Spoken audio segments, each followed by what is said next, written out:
often overlooked errors that managers make. I'm talking about things like dark empathy. We become biased in our empathy. Poorly timed feedback. We have to course correct right now. We can't wait. Or playing too small. We don't want to be babysitters. We all want to hit home runs.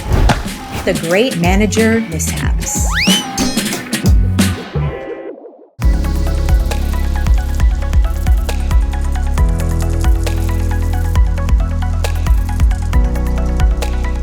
Hi, I'm Jill Wiltfong, Chief Marketing Officer for Korn Ferry, and this is Briefings, our deep dive into topics that corporate leaders need to care about. We're all aware of classic toxic leadership traits like anger issues, shifting blame, or taking undue credit. But what if I told you there are some equally pernicious peccadillos in management that are rarely spoken of? I'm talking about things like dark empathy, poorly timed feedback, or playing too small. In fairness, being a manager has never been easy, but the recent wave of manager cutbacks has made the job even harder. To think only a few years ago, the average manager had 5 direct reports. Today, that number has skyrocketed to 12 or more.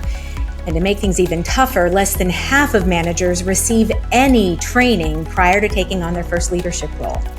But fear not. Today, we're speaking with a top leadership coach who spent her career putting leadership under a microscope and has unearthed some critical but often overlooked errors that managers make and how to avoid them. Class is in session. It's time to learn the great manager mishaps.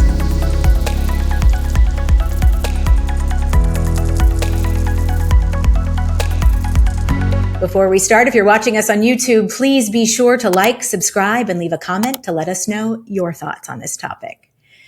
So I am joined now by Liz Bentley, CEO and founder of Liz Bentley Associates. Liz is a nationally recognized career coach and a columnist for Briefings magazine who has written extensively on the diverse ways in which leaders can go wrong and how they can course correct. Liz, it's really always great to have you on. So great to be here. Thanks so much, Jill. So, Liz, this is a very intriguing list of missteps that people miss. The first one kind of threw me, dark empathy. I've never heard of that. So we've always been taught that empathy in leadership is a good thing. How could it possibly be bad? Let's be clear. Empathy is a good thing. We're not saying that empathy isn't a good thing, but the thing is that our empathy is biased. See, we don't empathize with each other equally. We have a tendency to empathize more with people who are like ourselves, or sometimes someone we just feel more, connection to.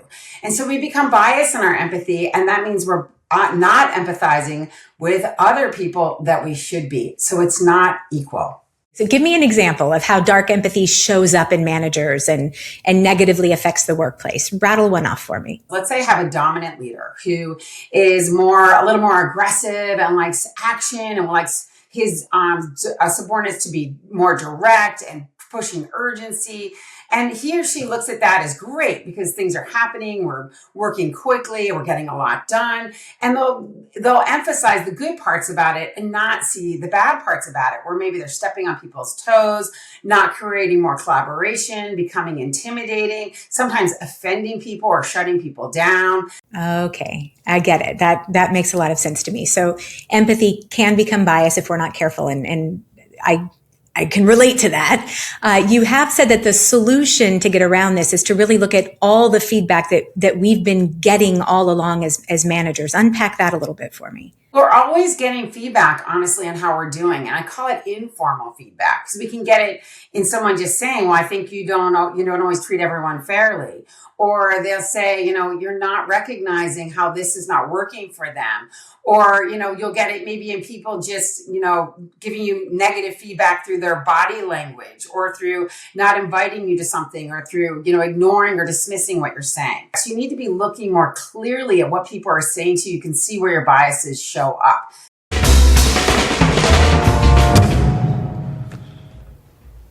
Little trouble there. Let's pick it up at 17. Ready? 5, 6, and...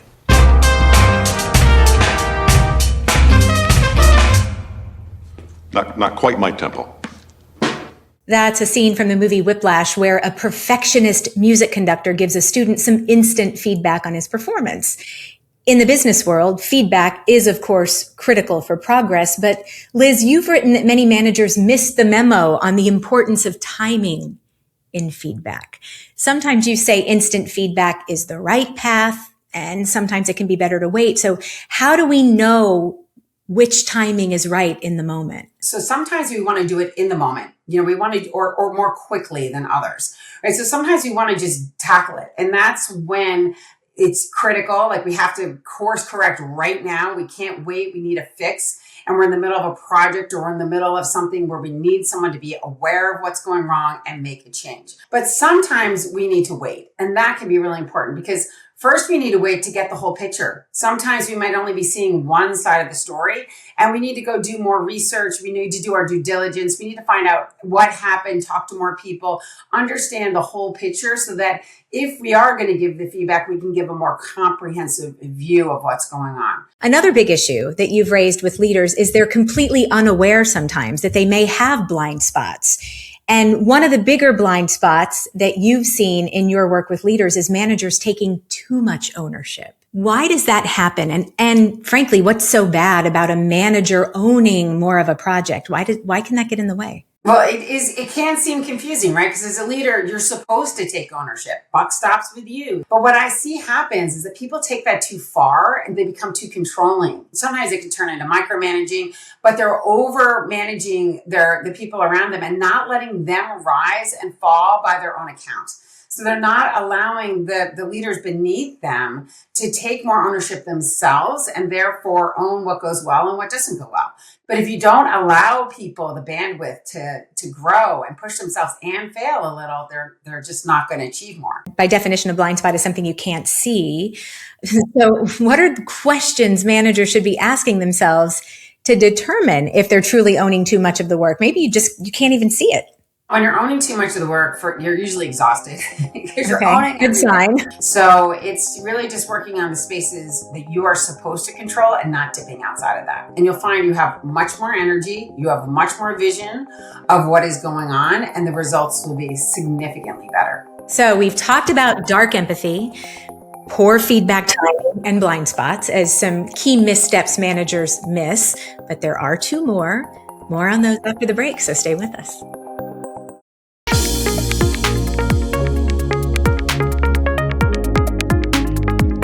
Hi, and welcome to This Week in Leadership. Here's a quick look at what else is happening in business. You ever meet someone who barely talks? If it seems quiet in your office, it's because we're talking less. A study found people are talking 28% less than in 2005. And that's a problem because experts say it leads to a lot of costly miscommunication in the workplace. And they advise leaders to prioritize designing more opportunities for connection between colleagues. I've changed to a job that makes me a lot less pay. 2 out of every 5 white-collar workers who switched jobs in the second half of 2025 took pay cuts exceeding 10%, the highest percentage in a decade.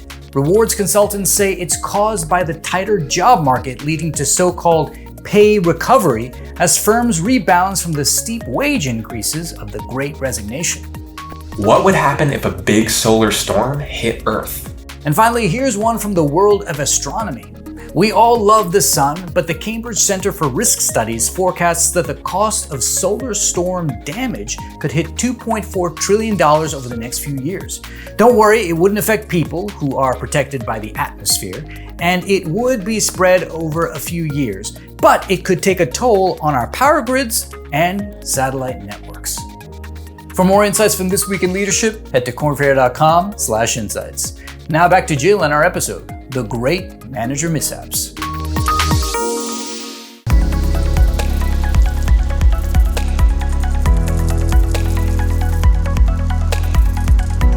If I can change, Я думаю, что каждый тоже изменился and сегодня. you can change, Вы можете измениться. everybody can change.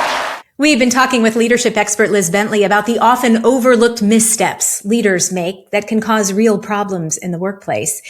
And we're back to take on the final two issues on our list. Liz, that scene just now was from the movie Rocky IV, where Sylvester Stallone talks about how personal change is possible for everyone. When it comes to the workforce, you've posed this question to managers everywhere, which is, can you change? And you found that many leaders you've observed think they are changing when they are, in fact, not. Why is this happening? And what do you think is holding leaders back from making those changes that are so critical for both personal and career growth? So people automatically think, oh yeah, I'm changing, and sure, I can change. And, if I get feedback and I change and I make these adjustments, but if you ask people around them, most people are going to say, no, that person has always stuck their head in the sand when a problem comes. No, that person, always loses their temper when times get tense, etc. We don't really see the big change we need to make. And not only do we not see it, we don't want to see it. It's a weakness in ourselves that we just do not like about ourselves. So we ultimately don't make that change that we need, but we can. So how do you start? Do you find a confidant, someone who's going to hold you accountable? What's like one thing, two things we can each do to hold ourselves accountable in that way? You have to be willing to see the truth and be willing to also let go of the judgment you have on yourself. Because the thing that's stopping you from seeing the truth in yourself is that you're judging you. You're thinking, I'm a bad person if I'm someone who gets angry. I'm a bad person if I'm somebody who doesn't want to look at what's going wrong. So first you have to be willing to let go of that judgment. And then you are going to need someone else's perspective to help you really see it in yourself. So that can be a confidant, that can be a coach, that can be, maybe even a boss or someone. But it has to be someone that you trust and respect, because otherwise you're not really going to listen deeply. For our final mishap that's often missed, you say that many leaders play small when they should be playing big. What do you mean by that? Everybody wants to play big. Like, we all want to hit home runs, right? We don't want to be base hitters. We don't want to swing for the fences and go for it, right? But the reality is, in our lifetime, we've been taught to play small. And then you see, okay, if I just kind of go along, it works. But pretty soon that becomes mediocrity. And all of a sudden, we're kind of always playing small, because to play big, we have to take risks. We have to be disruptive. We have to say things that are going to make everyone uncomfortable. And when we don't learn that, we always have this layer of insecurity and a little bit of sadness, because we know that we're not in our full potential. And it's because we're scared. You've come up with what you're calling the 3 C's to help people play big, as you say. Briefly leave our viewers with a sense of what those are. The first C is what's called being committed, which means you have to be committed no matter what. Not when it's easy. You have to be committed when it's hard. You've got to be all in for the person in the mirror. Okay? The second thing is you have to be curious. And that means you're constantly asking questions and you're not afraid of it. You're always rethinking it. You're looking at it from a new angle and not being afraid of what you're going to see. And be curious about your blind spots. Be curious about where your growth is. Okay? And the last is, of course, courage. Because you can't do any of this unless you're willing to take that risk, until you're willing to go for it. And so you've got to have courage to do big things. And the last thing I always say is the 3 C's all lead to the 4th C. And the 4th C is confidence. And what's important about confidence is confidence doesn't come first, it comes last. So after you practice the first 3 C's, commitment, curiosity, and courage, you get confidence. But you don't get confidence first. And most people are waiting to play big because they're waiting for the confidence. And that's the problem. Liz, a really deeply enlightening chat as always. Thank you for being here. Oh, thanks so much. I really appreciate it. The executive producer of Briefings is Jonathan Dahl. Today's episode was produced by Rupak Bhattacharya and Zachary Dorr, and it was edited by Jaron Henry McRae. It contains reporting by Russell Perlman, Ariane Cohen, and Peter Loria.